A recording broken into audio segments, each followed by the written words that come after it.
Let's get going. Okay. So today's webinar, again, thank you so much, Brinja, for joining us once again. It was very exciting to hear your story at our Pasadena event. Those of you that couldn't make it, we had an awesome crowd.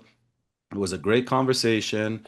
Today's event, today's webinar is going to be specifically for those of you that have a full-time job, have a packed schedule, and want to invest in real estate but feel stuck because you think you have to do it yourself. Okay.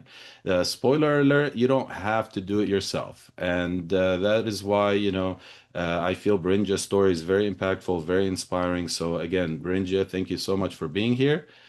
And please share a little bit about your background.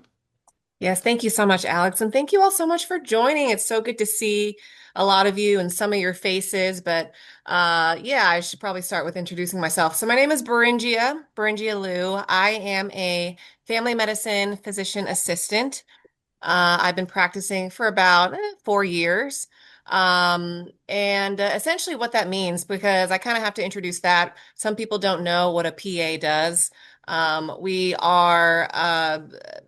are medical practitioners. We diagnose, treat patients, we prescribe medication, and in essence, my job is the exact same as your family medicine physician. So my hours are the same, I would say, and the amount of time that I commit to my work per week, which is usually 40 plus, 50 plus, is the same as your classic general practitioner.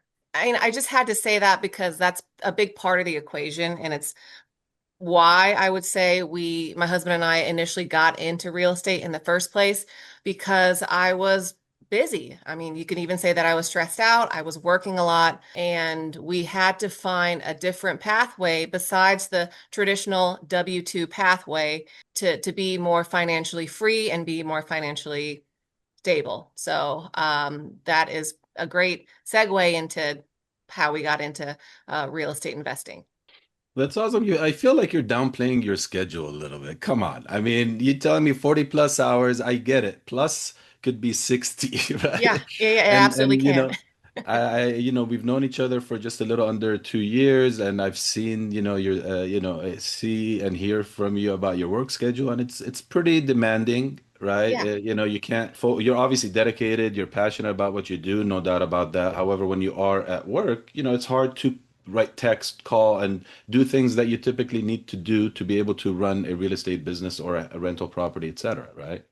100%. I mean, put it this way, our clinic opens from 8 to 5:30. I'm seeing patients up until maybe 6, and once the patients leave, I'm still there. I'm still there for the rest of the night doing my like documentation and all the other primary care things that we do. So, I'm often working 12 plus hours each clinic day. The majority of that time is not spent talking to other people, texting my friends. I mean, I barely get to eat. I barely use the restroom. I mean, that's just how I think medical practice is. So, yes, it is very intense and it can be pretty tiring pretty quickly, AKA you can burn out really quickly. hmm Yeah. And and again, just like you mentioned, the reason why we're bringing that up is because this, webinar is geared towards others that have a full-time job, right? They have a full-time job, run your job like it's your own business and you're passionate about it. Obviously, time is limited. You can only do so much. So myself coming from the automotive, from an automotive career, 18 years in automotive before getting into real estate, I can, relate to that. It was very demanding. It's very hard to really think of other opportunities or allow yourself the time to do that. But many like yourself have figured out the way to do that. So let's get into, before we met again 2 years ago, before we met, you and Carlos, I don't know if Carlos is on, but you and Carlos explored, started your journey, you took action. Can you share a little bit about that? What inspired you to get started, and how did you end up getting started? What was the first step? Totally. Yes, Carlos is on. Yeah, Carlos, feel free to speak at any point. But back in November of 2023, and prior to that, of course, my husband and I mean, I was working a lot, of course, and Carlos is a school teacher.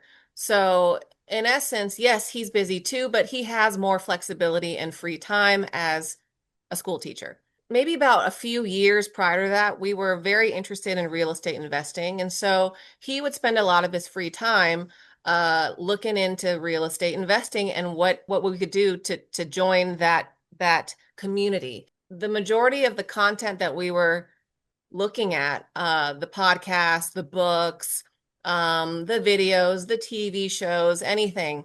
They were all talking about traditional real estate investing. And, traditional real estate investing is the type that you kind of associate with real estate investing, where you yourself buy a property, your name is on the property, you're the owner of the property. So you oftentimes have to manage the property, but you get to buy and hold it. You can do a flip.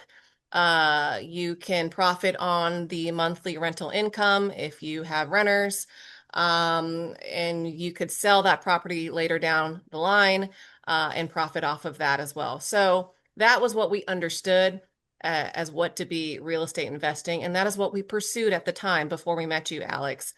We initially started our real estate investing as active investors. We purchased a property in November of 2023 in Columbus, Ohio.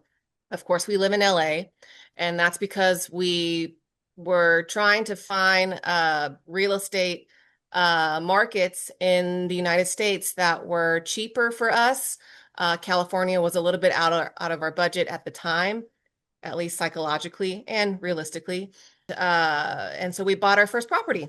And 4 to 6 months later, we bought our second property in Columbus, and we bought our third. By the way, these are multifamily unit houses that we could afford in Columbus. We bought our third multifamily unit property, and about 6 months after that. So in the course of about a year, we purchased three multifamily unit houses with the intent to value add, to refinance these properties, right? Because once you value add, you can refinance about 6 months later.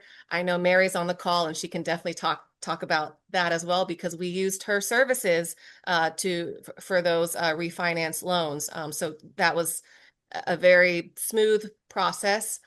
And in doing so, we were able to profit off the refinance, and we were also eventually able to profit on the rental incomes from our rentals. In the midst of all that, we did meet you, Alex. We thought we needed to be a bit more social with our with real estate. We were kind of doing things alone. And so in March of 2024, we joined for the first time your real estate event in Pasadena, which is a lovely community of real estate investors, or not necessarily investors, real estate people who are interested in real estate. And we met you, and we met a lot of other people, including Mary as well. I think joining your event actually propelled us to be smarter about our investment, our choices, and overall feel more supported that we were doing the right things or even the wrong things, and we could bounce back ideas in that community. So here we are. Yeah, no, the community is a cool word. I feel that's, instrumental in the real estate space. And in many ways, like you mentioned, you met Mary at, our events, and she's part of the community, she's consistent and so forth. And it's all about building relationships, right? You guys, took the leap of faith.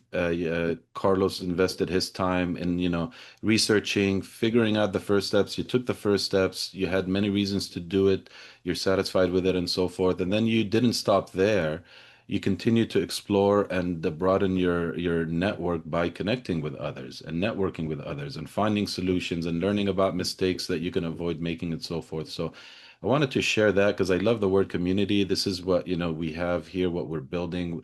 And, we just want everybody to be a resource to one another. So any way we can help each other out, that's what we're here for. Also, another thing I wanted to touch on, you mentioned how you went through that process. You purchased a property, you did a value add, you had it rented out, you got cash flow from it, and then you refinanced it. So you refinanced it, you got your initial investment back, plus or minus, most likely more. And the cool thing about that I want to share, because again, we have some newer guests on today, is that's typically what the burr is, right? You buy, you rehab, you rent it, you rehab it to add value, you rent it to generate income, and then you refinance it to get your initial investment back so you can repeat it, which is the fourth R, right? So the awesome thing about that is the money you got back, it's tax free. Right. This is not financial advice. This is not accounting advice. You can seek your accountant for any details pertaining to that. This is just something based on, what I do, what she's doing, what, we do, and it works. So the difference between doing a refinance and keeping the property and utilizing the birth strategy is, you also have tax incentives versus, if you sold it, you're going to pay capital gains on the profit, right? So Correct. that's a big deal. So we mentioned Mary a few times. I do see Mary on here. Mary, if you don't mind, can we put you on the spot for a moment? Sure, good. Can you hear me? Yes, Yes. Good, good. yes, Yeah, yes. sure, go Thank ahead. you. Thank you so much for always being on Thank you. and joining us in our community. Can you share with us a little bit about how that refinance process went for example, for Berinji and Carlos, without sharing maybe any confidential information, just the basic steps. What is the loan called, and how do people like share a little bit about that? Sure, yeah. Thank you for having me here, Alex. It's good to be part of this great community of yours, honestly. I met you on like network event like any others, and since that time, it's really been pleasure. And every time my goal is if I walk in with one piece of idea, I gain something. This is how I look at it. You always come up to these meetings and you always leave with one idea. And if I have one idea with me, I'm good enough with that. I met actually Carlos at one of your events, and he mentioned at that time that he purchased a property in Ohio. So, and he was kind of like looking into like refinance somehow, into these things. So I introduced him to the DSCR loan, which is what stands for the debt service coverage ratio loan. Basically, this is what's been used by all investors for the last 4 years, basically. And what's unique about this one, Alex, is as you know, that the debt service ratio that does not need income verification, doesn't need bank statement, we qualify you based on a ratio. And basically, we qualify you based on the property itself. Mm-hmm. So we do the evaluation. I'm just going to give you a nutshell what does it stand for. We do the evaluation and we get the ratio based on the anticipated rental amount. So let's say if you're planning on purchasing a property, okay, and you don't want to use your income, or you don't even have an income, or you don't have taxes or anything. We evaluate the property, and if the rental amount covers the mortgage payment, you're set to go. That's it, you qualify. Carlos and Berengia's case, they bought this multi-property unit, which was generating rent for them. They bought it, they did some fixing to it, they put add value, they added some value. And when they came into me, I said, okay, I just need your property address. I don't need anything else. So I did the calculations and we were able to get them like cash out finance at that point up to 75% of the property value. They bought it with some certain value. They remodeled, did some work, increased in value, we cashed them out. So they took the money and they put it in another property. And this is exactly what the investor has been doing to multiply on their investment properties. So they don't necessarily have to come up with additional money. They cash out on whatever they have and they keep multiplying from one unit to the other. And this is exactly how they build like net worth and value without touching their income, returns, liabilities, whatever that is on any other. So basically, it's a very unique loan and it's been helping a lot of investors all over. That's awesome. No, thank you for, diving into the details on that. And it is the most common loan, as you mentioned, that's typically being used for rental properties. And again, I'm going to use the burst strategy over and over again because that's typically what it all falls under. Yes. Kudos to you guys. I mean, you bought your first property, you did it, you went again for your other property, and you did not stop there, right? You kept on going, figuring things out, seeing what the next step's going to be, and so forth. Many people, that want to get started in real estate, they have a lot of obstacles, challenges, sometimes it's excuses, sometimes it's circumstances or others that give them the wrong advice that have never really done it or anything like that, and then they share with them why they shouldn't do it. So many people don't really have that opportunity to take that first step, and you guys did, which is awesome. So can you share with us a little bit about how does that feel now, like looking back? What was the next step after that? I know Mary shared that you got your next another property, but can you talk a little bit about that? What are the challenges that you faced, and how do you feel about your properties now, looking back and knowing what you know today? Yeah, I'm going to pitch that to Carlos. I want to make it very clear that because I was so busy, I had to rely on my husband to do a lot of this stuff. And that's kind of the point that we're trying to make here is that you can have active real estate investing and you can have more passive real estate investing. Um, and because I had my husband, we were able to actively invest in this manner out of state, right? But Carlos can definitely talk more about the challenges and how we feel about the investments now. Well, Hi, I just joined here, so I'm joining in and heard your question. You want to know about our challenges with these properties, right, Alex? Or yeah, just like the tell us a same little thing? bit about like the Ohio investments, how easy, difficult it was, what challenges you discovered after the fact when you bought the properties that you may not have thought of, and so forth. And before you get into that, I do want to, mention something to Berinja's point is, you guys figured it out, but that's the way it is. This is one way to do it when you have a full-time job, right? You partnered, you guys Sure. are partners, right? You're partners Right. in personal life, but then you also extended that partnership into real estate investing, and then you figured out, okay, one has, certain resources, no time, other has some resources with some time. You guys figured that out. Now, if that wasn't the case in some people's situation, I mean, they can find the same thing in somebody else. It doesn't have to be a husband or a spouse or anything like that. So that's very creative, and that's a cool way to do it. So yeah, sorry about that, Carlos. Go ahead. So I would say first off, the first challenge is Beringia had mentioned, at the time we thought that we couldn't invest in California. So we had went after a market which we thought was more affordable for us because we were just learning. And Mhm. we thought that the low barrier entry point would be the best place for us to start. Now that we know that necessarily wasn't the case, California wasn't attainable for us, is we had only had a certain level of education through YouTube and Bigger Pockets and all the videos we watched. And we thought our barrier to entry is the Midwest, and that's where we should start. Knowing what we know now, I think the biggest obstacle or challenge is fear. A lot of people let fear stop them, and we went for that low barrier point. But so whatever you think you can't do, you can do. It's just you may not be ready to do it because you don't have the education to step in. But California is definitely a market that's obtainable and achievable for anybody with the right team and with the right guidance and or mentor. And we're lucky enough to have found that in you. Now, going back to the properties, I say buying properties that are 100 years old have challenges. We went to the Midwest, and Alex and I had shared this. My contractor. We lost you, Carlos. He's driving through the mountains right now. It's okay. Well, we did mention he is a school teacher, and this is about the time he gets off, so timing wasn't ideal for him. But we'll give him a chance to jump back on. Yeah. So again, like Carlos was mentioning, you guys invested in Ohio. That's typically a starter market. So Percent a big lot of. issue with.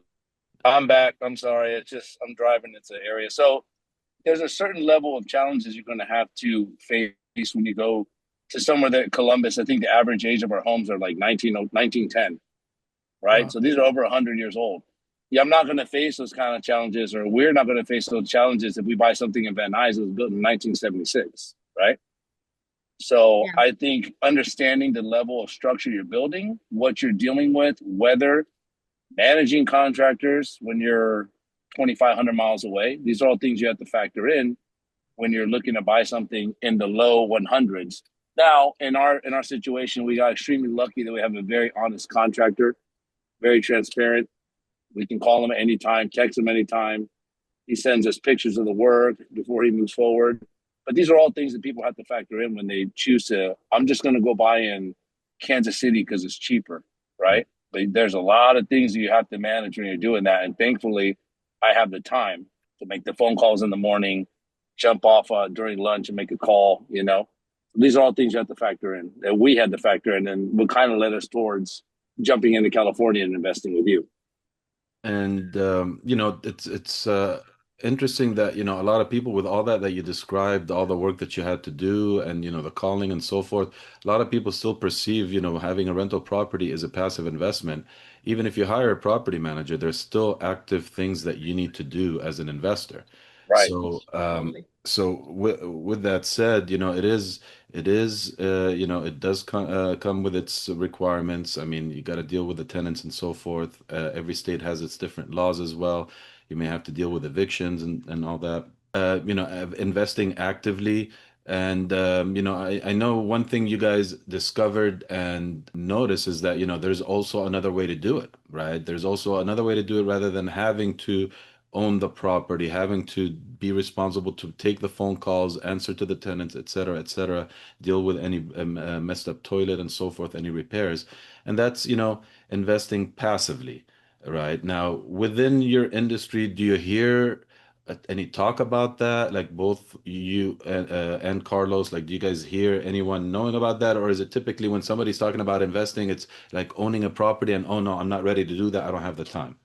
That's, I would say, yeah, the latter. People, I don't know how to do that. I'm too busy in my world. I'm a teacher, you know. I have to grade papers. I don't even know where to start, you know. And then I'll maybe during the summer I'll look into it, and then you know things fall by the wayside, and people let it go to the back burner a year, 2 years, 5 years, a decade, and then I'm too late to do something like that, right? And Yeah. again, going to your community and meeting people like Mary, yourself, other investors, you know it's achievable because there's people in the same industry as us that have surpassed levels that we want to get to. But it's all about building the right team, having the right guidance, mentor. And it's not just about active real estate investing by owning multifamily. There's different ways to move your money around and invest. And one of those ways that we found through investing and learning about your community was using your 401k and using your IRA. That's something that I didn't know was achievable. I'm a teacher. Everyone just works for 40 years so they can get the pension, you know? But what I've learned through different meetings and different seminars and different webinars and learning that you can actually streamline your retirement and use your retirement vehicles, your 401k, your IRAs, your Roth IRAs to invest. And I think that's kind of the biggest game changer we learned, is knowing that we can put that money to work to get us out of the W-2 faster than me working the 35 years, 30 years to, you know, get that pension. Yeah, Yeah, I go ahead. totally. I think we learned that through you, Alex, for sure. I mean, we don't hear a lot of talk about using your 401k or passive investing, period, from our industries. So once I learned from you that I could use my 401k to invest in different assets, in different creative assets, including real estate. And I happen to have an old IRA from my time working at USC Keck Hospital, right? And it was not a small amount. It wasn't the biggest amount, but it wasn't small. I knew that that was an outlet for me to use that towards supporting real estate projects. The thing is, you can't use your own 401k to support your own real estate projects. So it truly has to be a passive investment in someone else who's not your family member, who's not your family member's real estate projects. And so that person ended up being you, Alex. Thankfully, you were kind enough to show us your properties and all the projects that you were working on simultaneously at that time. This was probably summer 2024, a couple months after we met you. Yeah, I ended up investing about 120,000 of my IRA. Well, actually, it was a 401k, both Roth and IRA. Traditional. Sorry, it was a 401k that I converted into both a Roth and what was In it? a traditional Traditional? iron. Uh-huh. Yeah, traditional IRA. Yes. And through that vehicle, we were able to invest in real estate, and you can actually invest in other things as well. But, important for us, we want to invest in things that we A, like, B, we're interested in, C, we want to invest in people that we like. So and that you definitely fit all of those criteria for our investment choices. So yeah, we pursued that route. I had my investment in your projects, Alex, for about, I would say 7 or 8 months. So that 120,000 that I invested gave me back passively about 8,000 in a couple of months, which to me was really fascinating, actually. It was actually very, like, almost liberating. I don't really know what the word is. I just felt like, oh my gosh, I didn't do anything. I didn't lift a finger. I didn't do anything. And I made a solid amount of money. So that really helped me open the psychology in me to realize that I can passively invest as well and still make a good earning from that. Hmm. Yeah.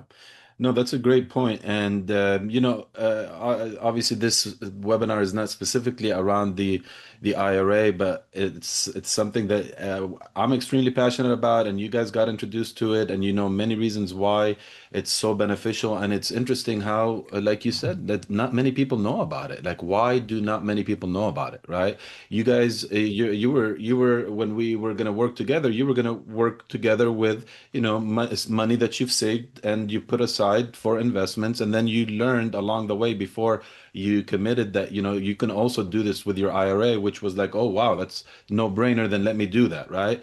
So I want to dive in, I want to touch on a few things here because those of you that are interested in that, we do have videos on our YouTube channel and podcast episode specifically about investing using your IRA and making it a self-directed IRA. So check that out. However, I do want to touch on the fact that, there are people that are prohibited that you cannot lend them that money. Basically, it cannot be to somebody that can inherit it. I don't want to go too much in details on that. And I do want to touch on that you can actually use your IRA to invest in your own real estate. However, it gets very tricky and it's very specific, and you have to follow certain guidelines because let's say if your IRA is investing in a rental property and it is a rental property that you own versus passive investing, you could do that as long as your IRA technically owns that, and your IRA has to fund that, and your IRA has to pay the expenses and anything that comes up from it, right? You cannot contribute from your pocket to the IRA. Unless you partner up with your IRA, then you can do that. But depending on the partnership, how that works, if it's 50-50 and you have an expense, you have to fork out 50% of that expense, and your IRA has to as well. So what many people overlook in that situation is the IRA may not have sufficient amount of funds to continually fund expenses. That's why the very common way is to use it passively. So you shared how you passively invested. You saw some of my projects, you invested in my projects, you're a passive investor. I do want to mention that, an equity partner, you make money if the deal makes money, you lose money if the deal doesn't lose money. On the flip side, on a passive investment is, you're just like the bank. You could be one of the banks, you can be multiple banks, depending on how the property was purchased. Was it purchased with a loan, without a loan, etc.? Or you're the only private money lender and so forth. So technically, there's nothing guaranteed. However, if the operator underwrites the deal properly, and you look at the deal, and even in a market that drops, you're going to still have equity to pay off every bank. So technically, it is the less riskier approach, right? And then what you make is set, it's fixed, it's guaranteed based on the interest rate versus based on the profit. It's not related to the profit.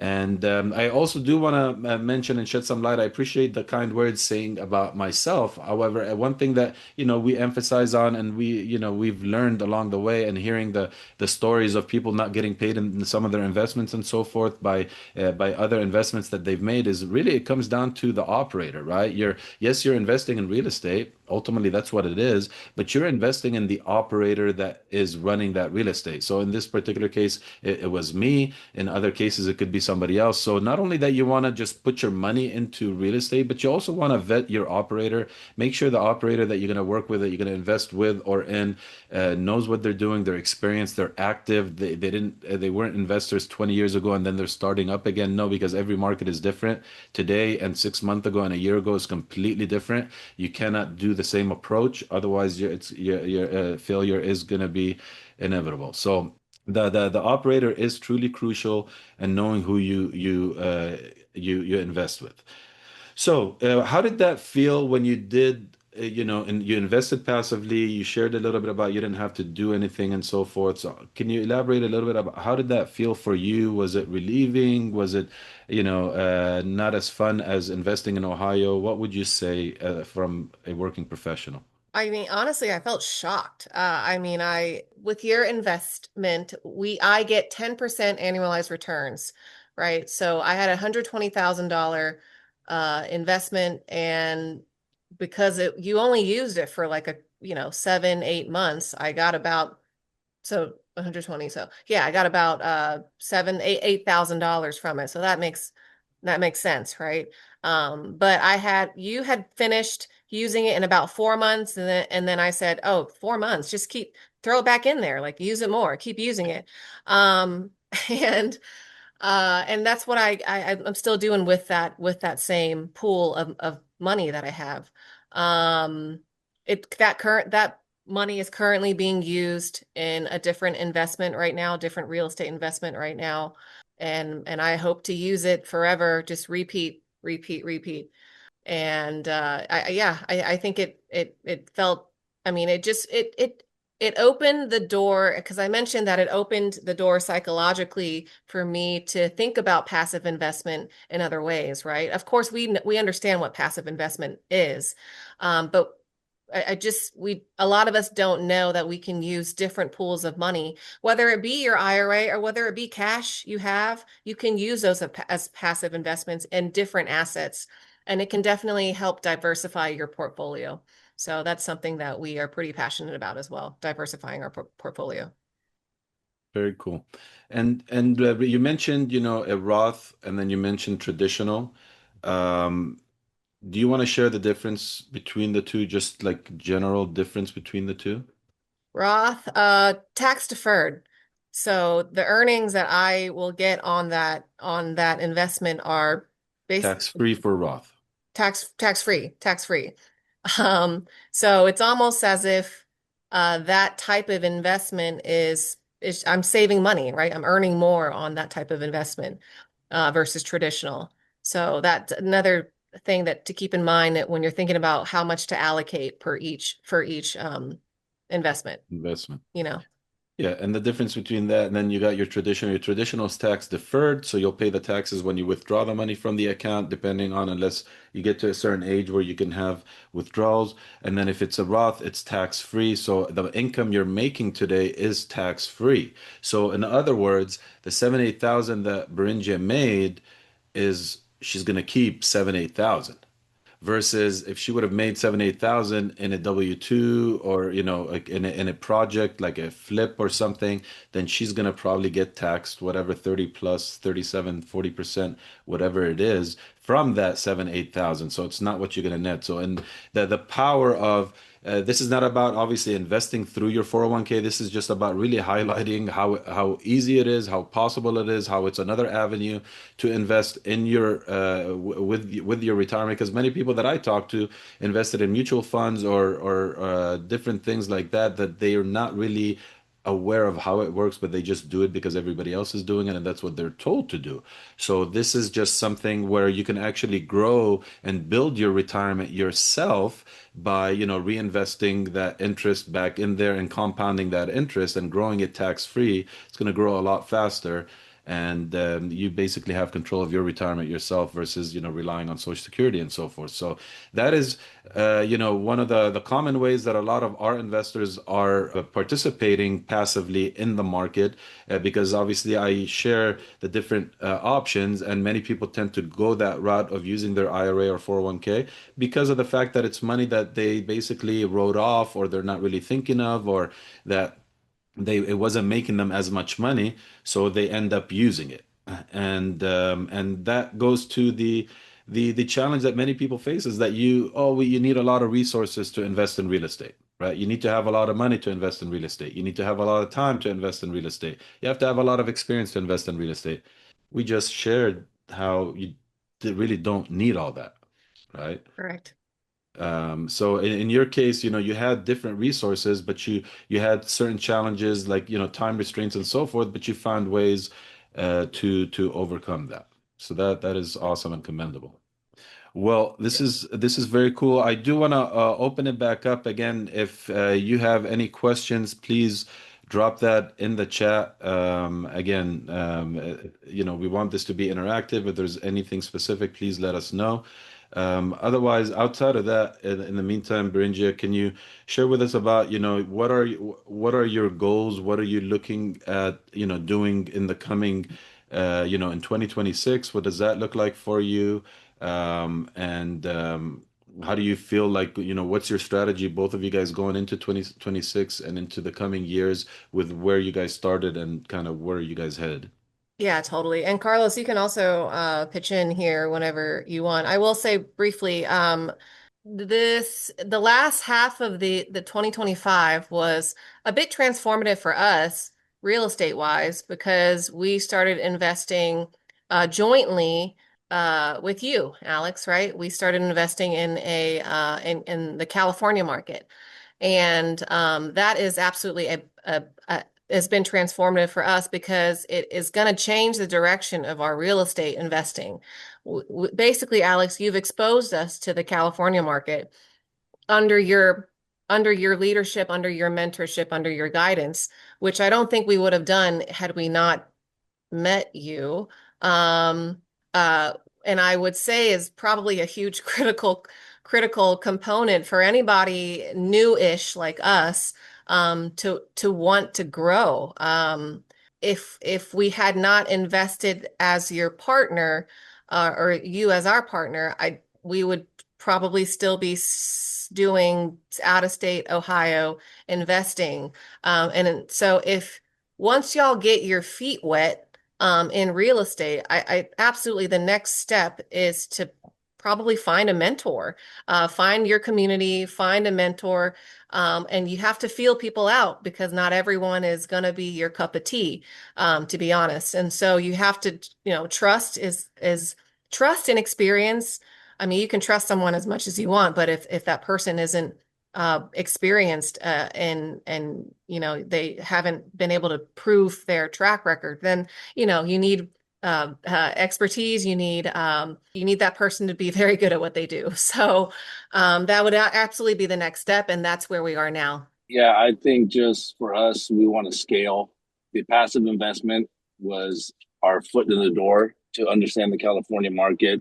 All of the projects in Ohio we were managing over the phone through pictures, through the passive investment. We were able to walk projects, see projects down to the studs, see completed projects. We were able to be your bank on those initial first couple flips.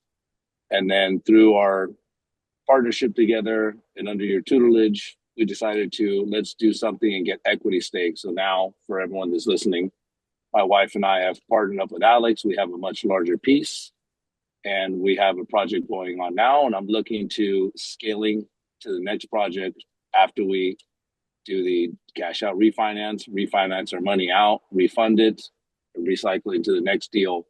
Get the next deal, do the same thing with the next deal and the next deal, and scaling into the California market because let's be honest, the appreciation in California is much more than you're going to get in Ohio. And that's the exciting part when you can buy something for, I'm just using an arbitrary number. If you can buy something for 650,000 value add and then cash out refinance and add a value of 1.2, that's a lot larger than what we're doing in Ohio. That's the exciting part. And then you do it again, 2, 3, 4, 5 properties, that's where we're at now. And then scaling from there, whatever else that would be.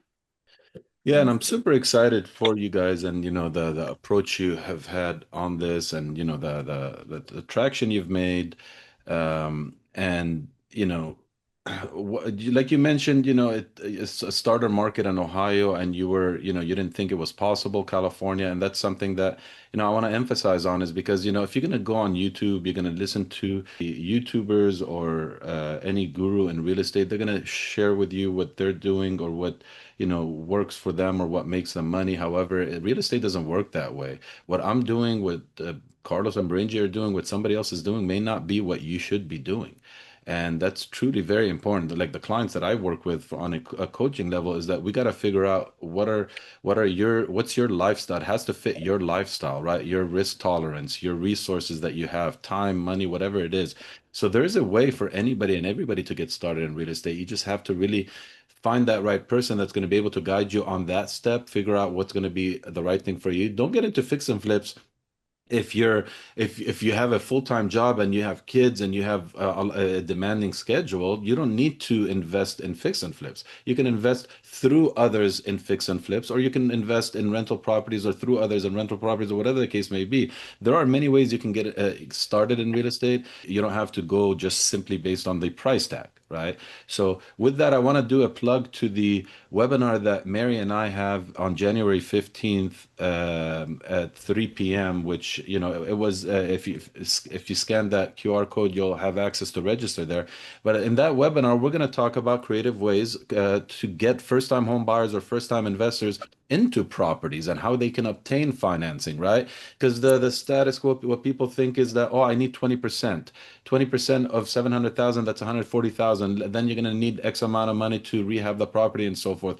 Well, that's not necessarily the case. There are ways to purchase properties creatively with low down payment, sometimes no money out of pocket, and in some cases that you guys have seen, it could get really creative. Let's just put it that way. Okay, this is not the time for it, but so I do want to encourage, those of you that are thinking of getting started, just, don't hesitate. Take that first step, and then, it becomes very exciting and addicting after that.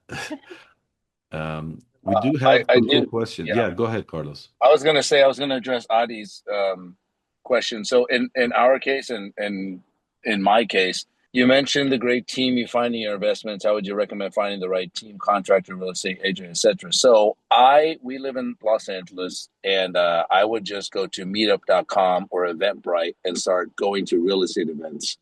And Beringia said, not everyone's going to be your cup of tea. It's going to be trial and error. I would go to people, and I'm not investing, or my wife and I were not investing in the project, because you're going to find a lot of projects that are 25% returns, 17% returns, 18% returns. But you know, and we knew that we're not investing in the project, we're investing in the operator, we're investing in the person. And we just had a very good feeling about where our money was going after, of course, doing our due diligence. In this case, it just so happened to be with Alex. We went to other projects too, and Alex knows this too.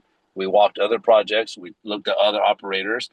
And when it came down to it, my wife and I said, you know what? Something just doesn't feel right. And you're going to know, hey, I walked this project, you may waste your time, right? But if this is your money that you work for, whether it's cash, retirement account, other methods of investment, you're going to have to go through trial and error, go to different real estate meetups. You can go to Alex's meetup, you can go to other meetups. There's all kinds of meetups all over Los Angeles, and you're going to have to invest some time into that person. But time is okay. What's not okay is investing the money and then getting burned. And we know, Beringia knows, Alex knows situations where people maybe didn't do enough due diligence or got excited by the 25% return, 30% return, because we've all heard it. And invest in the operator, don't invest in the return.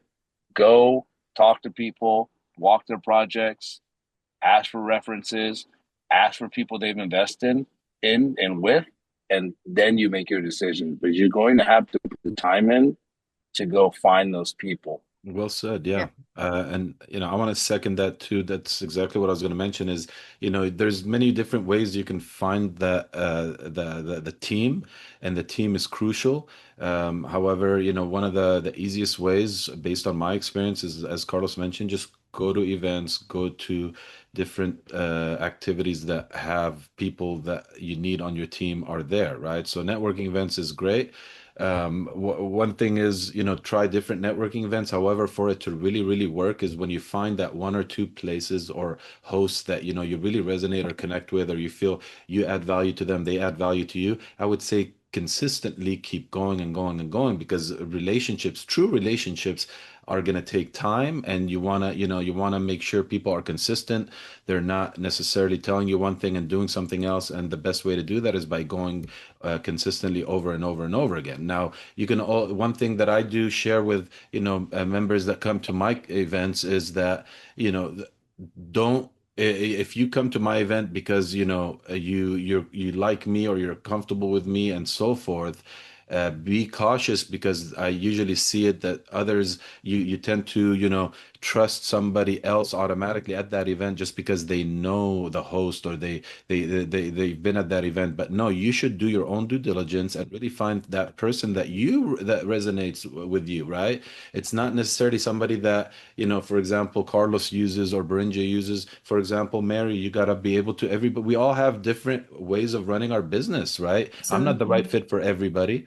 But definitely take the time, do your due diligence, and find those people. You'll find multiple contractors in my events. You'll find multiple real estate agents. And again, me being a real estate agent, I'll let you know firsthand that, I may not be the right fit for you, but there are others that might, right? So you got to figure that out and find out what is it that you're looking for. So I hope that helps, Adi. That's truly the most efficient way to do it is, and you'll get a lot more out of it than just finding the team, but that's a crucial way of finding the team. And also, sorry, just to piggyback again, Adi, I met Mary at one of Alex's events. I did not know Mary. I invested in her. She struck a conversation with me. We're talking about cash out refinancing. We had bought a property. We had added value. I had heard about this DSCR option. So to give you a little bit of context, my wife and I bought a property in Ohio. It was it needed repairs. We added value. Mary said, I actually do DSCR loans. Can I take the call with you? Because it was towards the end of the meeting. She explained the process to me. I invested my time and effort and trust into Mary because I felt very comfortable with Mary. And I did my due diligence with Mary. And I talked to people that work with Mary. And she was able to do my cash out refinance. I took the money out. We took the money out of that property, recycled it into a third property, fix that home up, took the money out, and then recycled that money into the current project right now that we have with Alex. So we're just recycling the money that we initially invested over and over and over and over again. And that's how you scale with real estate. Excellent. Absolutely. Anything you want to mention, Brinja? I do want to address Marie Chalet's Yes, question as well. I'm good. I just wanted to say that, I know we're not here to just fluff everyone, but yeah, truly, both Alex and both Mary have been nothing short of professional, extremely professional, and extremely pleasant to work with. And I think those are our top two criteria when looking for people to work with. No, thank you for that. Appreciate that. Okay, can I say something? Well, Yeah. Carlos and Brenje were one of the best two people that I've ever worked with. Honestly, they're very open-minded, willing to learn. They ask the right questions. That's the key. You should always know how to ask the right questions. And the more that you meet people, the more you come to these events, you will always learn the right question to ask. And then you follow your own instinct. And you can tell after a while what's right for you and what's not right for you. So it all comes with experience and knowledge, and you should always know the right question to ask. And honestly, Alex is a big help in this case, and he knows exactly how to help people as far as financing. And basically, I'm really grateful that I was able to help you guys with the process and work with Alex as well. Thank you, Mary. Likewise. Thank you. Again, got a few more minutes left. If you guys have any additional questions, drop that in the chat. Marie Chalet has a question. Can you only invest with retirement accounts if you no longer work at the job that sponsored it, or can you use your current job? So I'll answer that based on, because we've talked about that, right? We've had that Right. question come up Yeah. amongst us in our strategy sessions. So Before I do answer that, I do want to mention, Roth and traditional, like don't overthink it. If you have one, I mean, use it. If it's just sitting there, look at the opportunity cost of what you're not making money on just for it sitting in the account. However, there are ways to convert it. Again, that's story for another conversation for another day, but you can definitely check out the YouTube channel for more information about that. Now, to answer your question, Mary Chalet, it really depends, right? It's gonna go back to the servicer, right? It depends on the type of agreement that your company has with that servicer. Or what is so you would have to just either call HR or call the provider of the sponsor of the 401k or the IRA, and then they'll be able to answer that. So it is going to be a case by case. It may be a little bit more challenging to access the funds if you're currently working at a job, but if you're fully vested, it's not impossible. So there is a way. It is worth that phone call. And we can always talk about this also on a one-on-one if you need my help or you need me to connect you with any resources. So typically, it's going to be harder, but it's not impossible. So that is the best way I can answer it. And but if you're not working at the job, obviously, yes, you can roll that over into a self-directed and you can use it. And the reason why I say it's a little more challenging is because let's be honest, all the 95% of the loans that I do with my private money lenders, when they're going through that process of rolling over the money into one of the companies that we use is called directed IRA. So when they're rolling it over from whatever it is, Schwab or whomever it's coming from, into their IRA account, they're going to make it hard for you. They're not going to release the money that easily because you're taking it away from them and they're making money on your money. So expect that. They're gonna sometimes they intimidate you or they do whatever they can to make it seem very difficult, very challenging, so you can give up, so you don't do it. It's not that hard. It's very, very easy, but you just have to go in expecting that and being okay with that. But we can tag team them and be able to overcome that. Well, cool. If any other questions, otherwise we will wrap it up. Any final thoughts, Beringia, Carlos, you want to share with everybody before we jump off? Ooh, good question. I just hope that this is kind of inspiring. We're really normal people, I promise. I mean, maybe we have a little bit more ambition or just this vision or end goal in mind. And when we take daily actions, when we think about what are our goals for the year, right? We're ending 2025, right? Um, but we're very average, I would say, and in doing so, it's just I hope that you, whoever you are, you can also just take that first step forward, whether it just means talking with one of us, with talking with Alex, just to get your juices flowing.